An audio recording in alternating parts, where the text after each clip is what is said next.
अवध पंच में मधुकर उपाध्याय का राम राम भैया। अभी कुछ दिन पहले नेशनल फैमिली हेल्थ सर्वे आया था और जो स्वास्थ्य मंत्रालय है उसने उसकी रिपोर्ट जारी करते हुए कहा था कि ये बड़ी सुखद स्थिति है कि देश में लड़कियों की संख्या बढ़ रही है और अब उनकी संख्या एक तरह से देखा जाए, अगर आंकड़े सच मान लिए जाएं, तो उनकी संख्या लड़कों से अधिक हो गई है। यानी देश में महिलाएं अधिक हैं, पुरुष कम। पहले ये स्थिति आज़ादी के बाद से आज तक कभी नहीं रही कि लड़कियां लड़कों से संख्या में अधिक हों। तमाम तरह की बातें कही जाती थीं और तमाम चीज़ें की जा रही थीं इस सिलसिले से कि लड़कियों की संख्या बढ़े, उन्हें रोका न जाए पैदा होने से और उनकी पूरी देखभाल की जाए, उनको स्कूल भेजा जाए, पढ़ाया लिखाया जाए, सब कुछ। कई अभियान लगातार चलते रहे, लेकिन ये संख्या बढ़कर इतनी कभी नहीं हुई कि वो लड़कों से, पुरुषों से अधिक हो जाए। अब पहली बार ऐसा हो गया है। यानी आंकड़ा ये कहता है कि 1000 अगर पुरुष हैं तो इस समय महिलाओं की संख्या 1020 से ऊपर चली गई है। और तमाम ऐसे राज्य, उत्तर प्रदेश, बिहार को छोड़ दीजिए, तो उत्तर प्रदेश में भी लड़कियों की संख्या तो बढ़ी है, लेकिन उनकी जो प्रजनन दर है वो अब भी ज़्यादा है राष्ट्रीय औसत से। तो राष्ट्रीय औसत में बच्चे पैदा करने या बच्चे पैदा होने की जो संख्या है, जो उनका प्रतिशत है, वो भी घटा है। अब ये आंकड़ा कितना सच है इसकी पड़ताल कर लेते हैं। और उसके लिए हरियाणा से बार बार ये कहा जाता था कि हरियाणा में शादी के लिए लड़कियां नहीं मिलती हैं, मोल ले आई जाती हैं और मोल लाकर उनका विवाह कर लिया जाता है, क्योंकि हरियाणा में लड़कियां हैं ही नहीं विवाह लायक। तो ये एक स्थिति थी। राजस्थान में भी ये हो रहा था। लेकिन जो दूसरी स्थिति है, दक्षिण भारत से तमिलनाडु में तमिल ब्राह्मण सभा जो है उसने एक विज्ञापन जारी किया है और कहा है कि हमारे यहाँ 40,000 लड़कियों की कमी हो गई है। 40,000 विवाह योग्य लड़के हैं, लड़कियां नहीं हैं। तो अगर इतनी लड़कियां हम उस उम्र में कैसे ला सकते हैं? इसका एक ही तरीका हो सकता है कि उनको उत्तर प्रदेश, बिहार या दूसरे उत्तर भारत के राज्यों से तमिलनाडु ले आया जाए।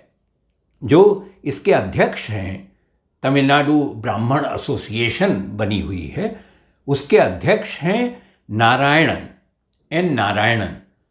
उन्होंने बाकायदा लिखा है, अपनी जो एक पत्रिका छापते हैं, एसोसिएशन अपनी पत्रिका प्रकाशित करती है, उसमें एक लेख लिखकर और विज्ञापन देकर ये कहा है कि इसके लिए तमाम जो राज्य हैं उनमें एक एक डिपार्टमेंट खोला जाएगा, एक एक नियुक्ति की जाएगी और उसमें पढ़े लिखे लोगों को रखा जाएगा ताकि वो तमिलनाडु के ब्राह्मणों के लिए लड़कियां ढूंढकर बता सकें। अब ये संख्या ऐसी है कि इसमें 40,000 कोई छोटी संख्या नहीं होती है। और ये संकट अगर ये लड़कियों की कमी का है तो इसका सिर्फ ये नहीं है कि वो हरियाणा या पंजाब या राजस्थान तक सीमित हो, वो दक्षिण भारत में भी है, विंध्य के दूसरी तरफ भी है।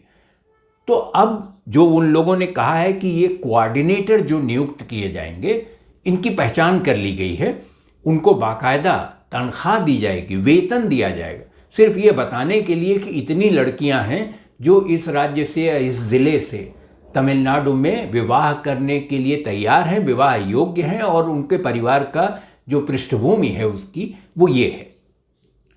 अब जो तमिल ब्राह्मण एसोसिएशन है वो तो कह रहा है कि लड़कियों की कमी है, लेकिन जो दूसरे लोग हैं, जैसे एक परमेश्वरन जी हैं, वो बड़े भारी शिक्षा शास्त्री हैं, उनका यह कहना है कि लड़कियां कम हैं, ये बात सही है, लेकिन शादी न हो पाने के, लड़कों का विवाह न हो पाने के कारण और भी हैं। सिर्फ यही नहीं है कि लड़कियां कम हैं, लड़कियां कम तो हैं ही, लेकिन लड़के वालों की जिद कि शादी बिल्कुल तड़क भड़क से होगी और उसके ये इंतज़ाम होंगे और उसमें इतना खर्चा आएगा, इसकी वजह से भी लड़कियों के माता पिता तैयार ही नहीं होते कि उनका विवाह कर दें, क्योंकि वो इसे कर नहीं सकते। और अगर ये कर नहीं सकते तो ये समस्या सिर्फ विवाह की उम्र की लड़कियों की कमी नहीं हो सकती है, इसके और कारण भी हैं। अगर ये लोग अपना इसको स्टेटस सिंबल न बनाएं, अपनी नाक का सवाल न बनाएं, मंदिर में शादी कर लें, मठ में शादी कर लें, तो शायद ये संख्या जो इतनी बढ़ा चढ़ा कर बताई जा रही है इतनी बड़ी न निकले, लड़कियां मिल जाएं शादी के लायक।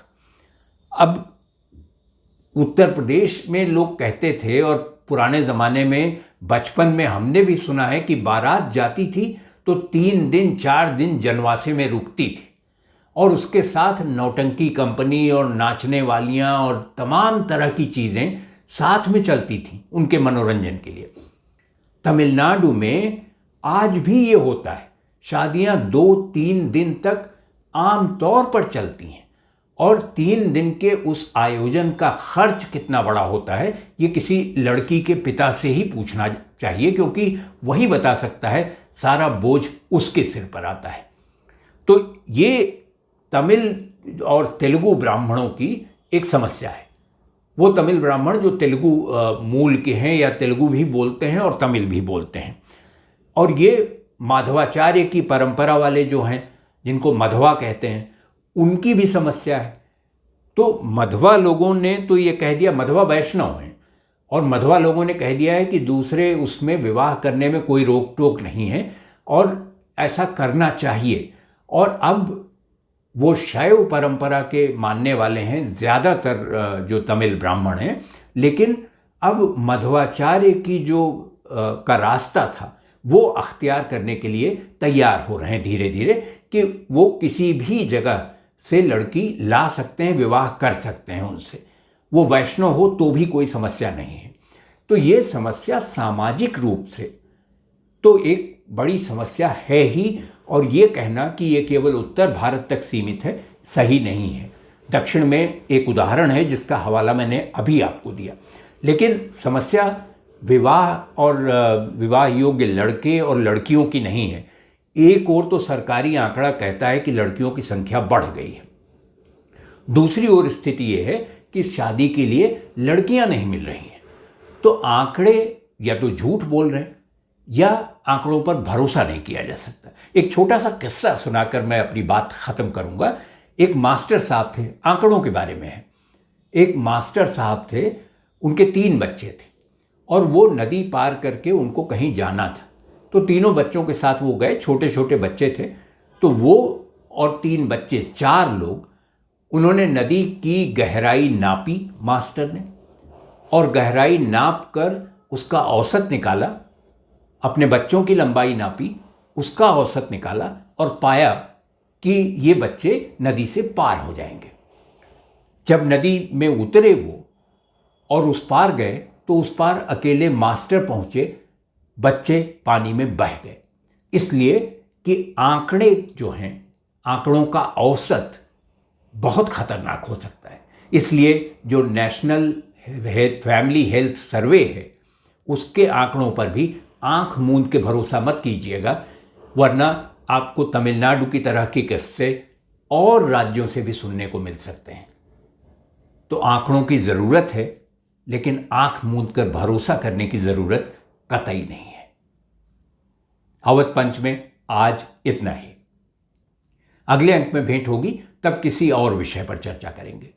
तब तक आप अवध पंच देखते रहिए और हमें लिखिए awadhpanch@gmail.com पर। आपकी प्रतिक्रियाओं का स्वागत है। तो अगले अंक में आपसे भेंट हो, तब तक के लिए राम राम भैया।